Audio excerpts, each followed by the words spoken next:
So I wanted to very quickly outline a really important concept in comping and improvisation. It's very simple, but really far-reaching. So this is the idea of strong side, weak side. And it comes to me from a Kurt Rosenwinkel video.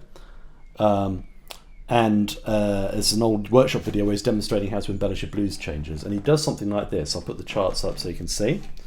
Strong, weak, strong, weak, strong, sorry, weak, strong, weak, strong, weak, strong, weak, strong, weak, strong, weak, strong, weak, strong, weak, strong, weak, strong, weak, strong. Sorry, the last chord wrong, okay? So that progression, if you look at it, I'll put the strong side chords because these are the chords that are on the first half of the beat, right? The strong side of the beat. And these chords, by and large, with a couple of exceptions, relate very strongly to the original E-flat blues changes. The exception really is D-flat 9. We're not going to talk about that, but you know, it's always, with any improvised music, the rules are always kind of stretched or bent, you know, in some way. But you'll notice that, for instance, the F minor 7th is kept for an extra bar instead of moving to C7. That kind of gives it more of a kind of C7 sus4 kind of churchy quality. The A flat major 7 is subbing in here for the F minor 7th. Aside from that, the changes are pretty much as they were before. Now, notice that the chords in red don't necessarily have a clear chord scale relationship to if there is a chord on the weak side, for instance, the last chord of the progression, B flat 7. Here in Kurt's example, we're playing A diminished 7th, which is, you know, obviously the root of that chord is a major 7th. So it's not normally something we would think of as playing over the B flat 7. There's not a clear chord scale relationship. And the other chords, you know, a lot of them can be thought of as being like, you know, half step up kind of tritone dominant things. So E9 subbing in for maybe B flat altered, or A13 subbing in for E flat altered, for instance. And they all relate to the next chord, okay? So in jazz, we're quite interested in things that are conventionally thought of as being strong in Western classical music. For instance, the strong beats. We wouldn't click 1, 2, 3, 4, 1, 2, 3, 4, would we? We click 1, 2, 3, 4, 1, 2, 3, 4, okay? And if we're playing, practicing scales, we wouldn't emphasize the downbeat. We'd try and emphasize the upbeat as well. One good way to practice your swing is actually by trying to emphasize the upbeat, especially if you tend to emphasize the downbeat. That's a great way to practice it. Okay, so and it's the same is true of harmony. So basically what I'm saying is that if you play only on the strong side harmony on the written changes, it's basically the harmonic equivalent of clicking on 1 and 3. And friends don't let friends do that. Okay, I'll show you what I mean. Strong side only. Sorry, let me try the right key, eh? B flat, this is the B flat blues.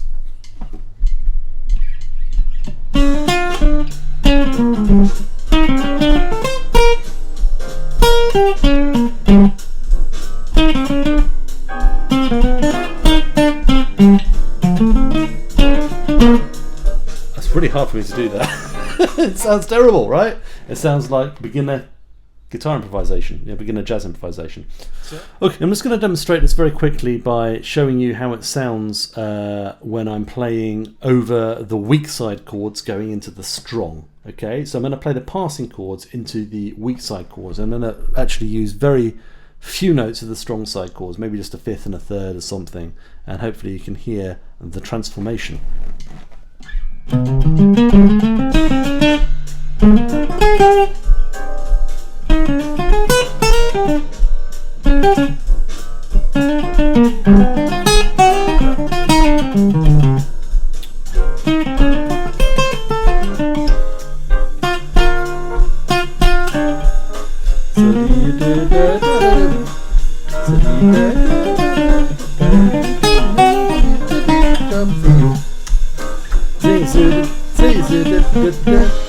So not necessarily doing 100% all the time, but you notice that that playing over the bar line is one of the things which really makes you hear like that person can play, and it sounds more joined up and it sounds more flowing and more swinging.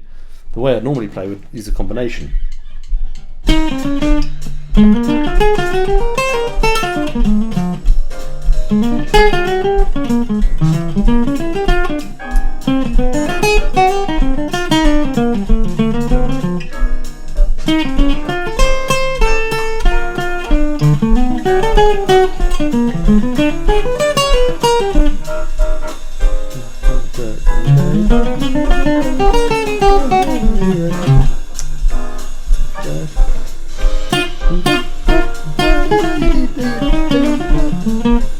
Okay. I think it might also be an idea for me to show you how that would work on a tune like Softly. So this is Softly as in the Morning Sunrise, backing track.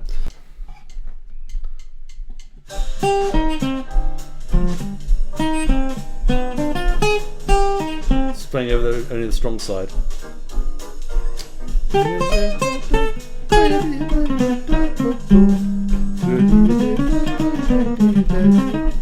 I find it so hard to do.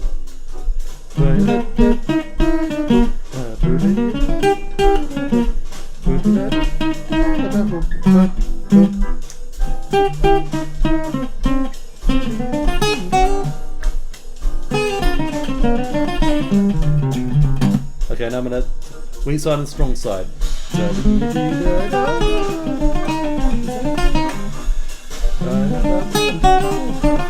Notice how I'm connecting, right?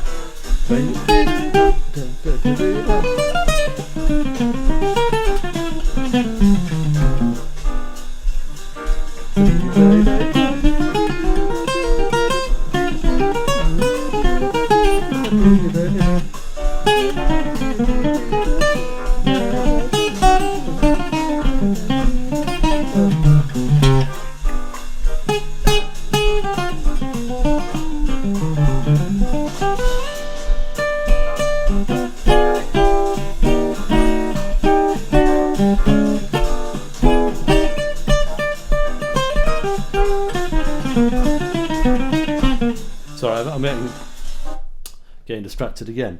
Hopefully I've made my point. I mean, the same thing is true of comping, right? If I comp for like, Softly, it's just like, so if I go like, sorry, 1, 2, 3, 4, 3, 4. 2,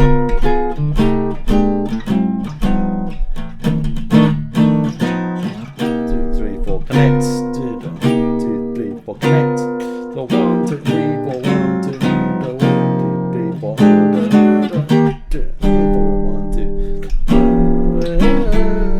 1, 2, 3. So each time we're connecting into the target chord, into the strong side chord, because we don't really need to hear that much of the weak side chord. We can even, accent it a lot. 2, 3, 4.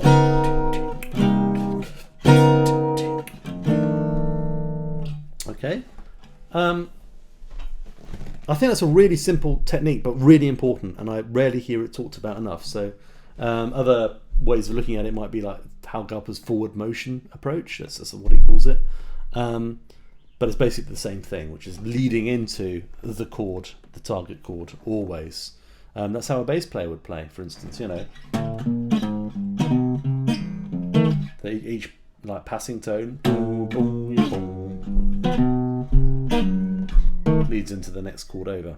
Anyway, thanks for watching. Hopefully you'll find that helpful, because I think it's probably one of the main things that I hear people not quite getting in their playing when they're starting to play jazz.